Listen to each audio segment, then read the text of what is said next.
तो हेलो दोस्तों, क्या हालचाल है। स्वागत है आप लोग का हम लोग के चैनल पर। तो मैं फिर से आप लोगों के लिए लेकर आ चुका हूं ऐसी वीडियो जो आपको बहुत ही इन्फॉर्मेटिव लगेगी। तो हम लोग इस वीडियो में बात करेंगे चालन, संवहन और विकिरण की। तो बहुत सारे लोग कंफ्यूज रहते हैं कि क्या होता है चालन, क्या होता है संवहन और क्या होता है विकिरण। तो इस वीडियो में हम लोग बात करेंगे चालन, संवहन और विकिरण की। तो आइए फिर स्टार्ट करते हैं बिना हम लोग टाइम को बर्बाद किए हुए। तो देखिए, सबसे पहले क्या होता है चालन।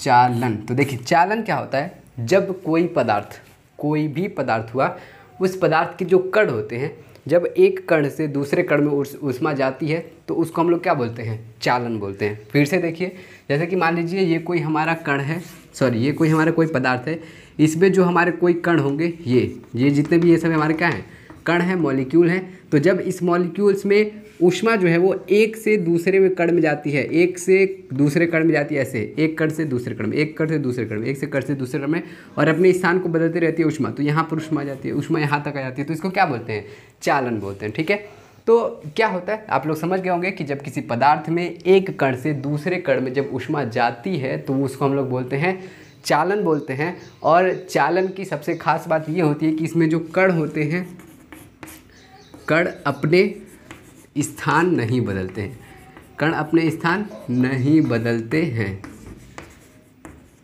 ठीक है, समझ गए आप लोग कि कण इसमें क्या होते हैं, अपने स्थान नहीं बदलते हैं। पदार्थ सेम वही रहेगा, पर इसके कण जो है वो एकदम एक जगह व्यवस्थित रहेंगे। एक कण से दूसरे कण में, एक कण से दूसरे कण में, एक कण से दूसरे कण में जो है ऊष्मा प्रदान होती रहती है, जाती रहती है। इसी को हम लोग क्या बोलते हैं, चालन बोलते हैं। तो ये आपको कन्फर्म हो गया होगा कि क्या होता है चालन। यहीं पर हम लोग इसको ख़त्म करते हैं। ठीक है, उसके बाद से आते हैं दूसरे नंबर पे, जिसको हम लोग क्या है, संवहन। संवहन यानी कि कन्वेक्शन।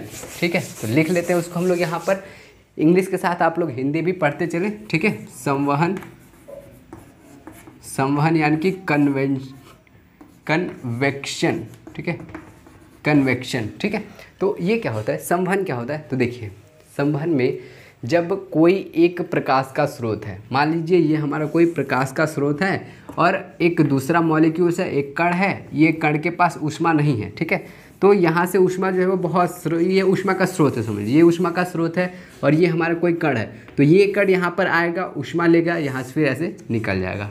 समझ गए आप लोग। संवहन क्या होता है, एक प्रकाश के स्रोत से कोई भी कण आता है, ऊष्मा लेता है, फिर निकल जाता है, आता है, ऊष्मा लेता है, फिर निकल जाता है। ये हमारा क्या होता है, कन्वेक्शन कहलाता है। ठीक है, तो एक कण प्रकाश के स्रोत के पास आता है, ऊष्मा लेकर निकल जाता है, फिर दूसरा कण आएगा, प्रकाश के पास आएगा, ऊष्मा लेकर निकल जाएगा, तीसरा कण आएगा प्रकाश के पास, मतलब प्रकाश कह रहा है ऊष्मा के स्रोत के पास आएगा, यहाँ से लेकर के निकल जाएगा। ठीक है, तो ये हमारा क्या कहलाता है, संवहन कहलाता है। ठीक है, और संवहन की खास बात ये होती है कि इसमें जो कण होते हैं, इसमें जो कण होते हैं वो अपना स्थान जो है वो चेंज करते रहते हैं, स्थान बदलते रहते हैं। लिख इसलिए रहे हैं क्योंकि ये चीज़ इम्पॉर्टेंट है। ठीक है, तो रहते हैं, बदलते रहते हैं। तो एक कण आता है, प्रकाश के स्रोत के पास, ऊष्मा लेता है, निकल जाता है। बस याद रखें, यहीं पे वीडियो ख़त्म होते होते इसको आप लोग याद भी कर लेंगे। ठीक है, चलिए, तो यहाँ पे सही है, बहुत बढ़िया, यहाँ तक समझ में आ गया होगा आपको। अब विकिरण देखते हैं। विकिरण यानी कि रेडिएशन क्या है, तीसरा हम लोग का है विकिरण। विकिरण, विकिरण, विकिरण यानी क्या होता है, रेडिएशन। ठीक है, तो रेडिएशन क्या होता है, जब कोई गर्म प्रकाश का स्रोत, ठीक है, जब कोई गर्म प्रकाश का स्रोत अपनी ऊष्मा को विद्युत चुंबकीय तरंग के रूप में बाहर कर देता है। तो इसको इम्पोर्टेंट कर लीजिए, लिख लीजिए, हम भी लिख देते हैं यहाँ पर। जब कोई गर्म प्रकाश का स्रोत, जब कोई गर्म प्रकाश का स्रोत अपनी ऊष्मा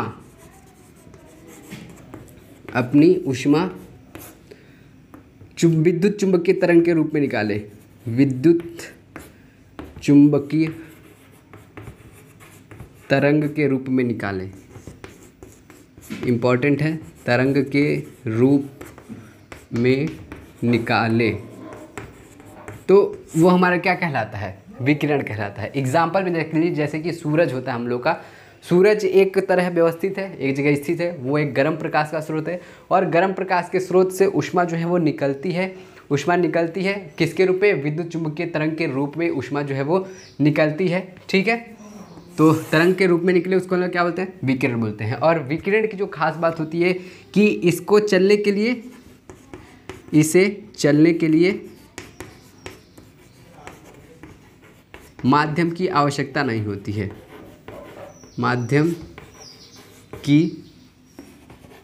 आवश्यकता नहीं होती है। ठीक है, तो ये इम्पॉर्टेंट है, नहीं होती है। आप लोगों ने देखा होगा प्रकाश जो है वो जब चलता है तो उसको किसी माध्यम की आवश्यकता नहीं होती है, चलता है सीधे पहुंच जाता है, चलता है सीधे आ जाता है। ठीक है, तो किसी माध्यम की आवश्यकता नहीं होती है, यानी कि ये निर्वात में चल सकता है। किसमें? निर्वात में चल सकता है, निर्वात में चलता है। ठीक है, तो देखिए विकिरण जो होता है ये प्रकाश के वेग से चलता है, लेकिन चालन और संवहन जो है ये प्रकाश के वेग से नहीं चलती, ये धीरे धीरे चलते हैं। ठीक है, तो समझ में आ गया होगा क्या मैंने कहा कि विकिरण जो होता है वो प्रकाश के वेग से चलता है। विकिरण जो है वो किसके वेग से चलता है? प्रकाश के वेग से चलता है। विकिरण प्रकाश के वेग से चलता है, लेकिन जो हमारा संवहन और चालन होता है ये धीरे धीरे चलता है, ये प्रकाश के वेग के हिसाब से नहीं चलता, ये बहुत धीरे धीरे चलता है। ठीक है, उसके बाद से आते हैं हम लोग एक आपसे एक्स्ट्रा में हम आपको इसमें बता रहे हैं ऊष्मा की चालकता या फिर ऊष्मा चालकता, थर्मल कंडक्टिविटी। ठीक है, ऊष्मा चालकता, ऊष्मा चालकता यानी कि थर्मल कंडक्टिविटी।